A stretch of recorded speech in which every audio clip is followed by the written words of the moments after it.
Ipinaliwanag ni Navotas Representative Toby Tiangco ang kanyang naunang pahayag kaugnay kay Vice President Sara Duterte.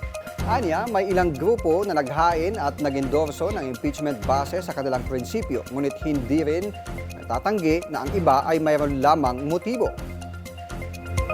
I respect that there are yung mga may mga nag-file diyan at nag-endorse na talagang it's out of principles, no? Yung Makabayan Black, I don't think they have any hidden agenda. It's out of principles. Yung grupo nila Congresswoman Laila De Lima, Shell Diokno, Akbayan, I believe it's out of principles. Yung grupo ni Kiko D, naniniwala ako, out of principio doon.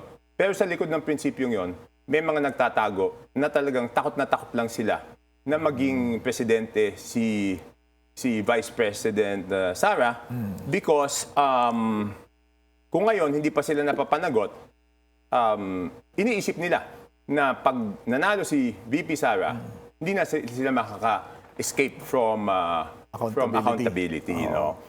So I was saying, I'm so sure that she will hold them accountable because in the first place, she was the very first one who said, di ba, na only two people are in charge of the budget. It's Martin Romualdez and Saldico, which is proven to be correct later on, na talagang sila yung nagmamanipula ng budget.